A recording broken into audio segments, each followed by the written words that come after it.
So today I'm going to talk about a couple of maps which are not in the list of maps that we're going to receive in the Second Assault DLC for Battlefield 4 that I personally believe are missing and I personally believe should be on the list.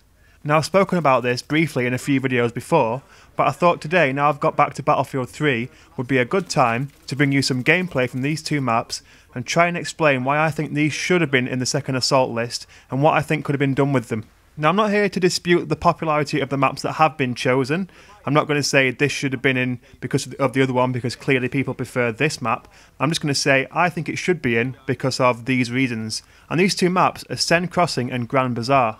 Now these are probably my two favourite maps of Battlefield 3. And I always thought they were pretty sort of classic Battlefield 3 maps, especially for games like Conquest.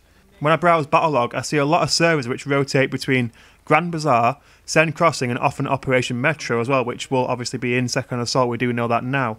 But for me, these maps were so great because they were really, really good urban maps, really good urban environments, and we've got urban maps on Battlefield 4, we've got things like Dawnbreaker, Siege of Shanghai, and to an extent Gormud Railway, but I don't think any of them have that same feel as Sen Crossing or Grand Bazaar.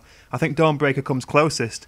But the problem with these maps is they're so unbelievably large, you don't have that tight neck urban fighting that you get on Sen Crossing and Grand Bazaar. It is very sort of tight streets, small spaces, and it's very sort of chaotic, but it's good chaotic and very intense.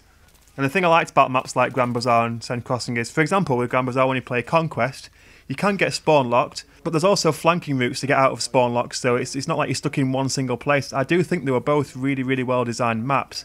And they had an atmosphere about them which I don't think is captured by things like Siege of Shanghai or Dawnbreaker, especially Sen Crossing, set along the River Seine in the very sort of illustrious, high-profile streets of Paris. You can even see things like the Eiffel Tower in the background.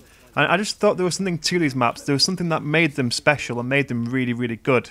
And it was partly due to the fact they were really well balanced, in my opinion. They worked well for Conquest. But also things like, especially on Battlefield 4 now, if you're on sort of a Conquest game with vehicles, you can often find yourself in the case where you can't do anything to escape the vehicles, whereas especially in Sen Crossing, because you've got the streets and all the different buildings to go into, it was much easier if you wanted to play infantry on infantry to do that. It wasn't always the case where you were getting just destroyed by vehicles all the time. I know on Grand Bazaar you would get people going up and down the street in a vehicle, which is where my first idea comes in for what they could have possibly done with the Levolution on Grand Bazaar. And it relates to things like this bridge that you can see here, which I'm showing you now, and also the hotel and these buildings behind these high-rise buildings. It would have been cool to see something where you could set off an explosion either in the hotel or the building next to it or around the bases of the bridge and collapse them, therefore forming a huge pile of rubble which would block vehicles. And obviously it would only block them from that specific point, but it would mean a vehicle could not simply just go up and down the same road. They have to lap round. So if they want to kill someone on the other side of that rubble pile, they've got to lap all the way around the map. And there's a good chance by the time you've done that, someone's probably taken you out, because the idea that they go for is to go up and down the same route, catching people coming out of the spawn. If they've got to lap all the way round, it makes it a different story. With Sen Crossing as well, it'd be cool to see something around the sea flag. You can see again there's this little tight area between buildings, and again the idea would be a similar one where you can collapse the buildings around you, especially above this staircase, thereby blocking off part of the map to vehicles completely. So if you want to go infantry on infantry, you've got this designated region where vehicles cannot reach you. Also you can see the Eiffel Tower in the distance. That's probably too far away to ever speculate any form of Levolution collapsing the Eiffel Tower, but that would have been cool to see. Now obviously some of you will be sat there thinking, well, what's really the point, because we know we're not going to get them. But there's been a lot of bugs in Battlefield 4. EA and DICE really do owe us something for sticking with the game while it's been so bad. We've put up to the best of our abilities with this awfully buggy release. There's no way of sugarcoating it. It has been a tragically buggy release, and it's such a shame because you can feel that Battlefield 4 is a great game underneath. So they do owe us something. And a couple of extra maps on the Second Assault DLC would not be turned down by anybody. It's unlikely to happen because that's not really how EA work, but they do really owe us something for what we've put up with. So a couple of extra maps would be nice, and a couple of extra free maps. So Sen Crossing and Grand Bazaar, spoken to a lot of people, and they're all crying out for these maps to return. And I really think they were really, really great Battlefield 3 maps, and I'm so surprised not to see these in the Second Assault DLC.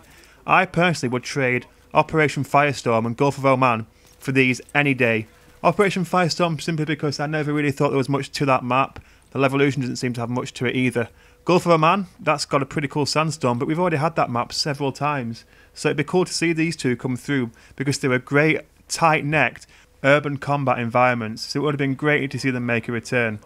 Now, having said that, I am still looking forward to Second Assault. I'm not one of those people who sat there and thinking because they've not put two of my favourite maps in, I'm not going to play it, I'm not going to give it a chance. I'm looking forward to seeing what they have done with it, and I'm hoping it's not going to be a letdown.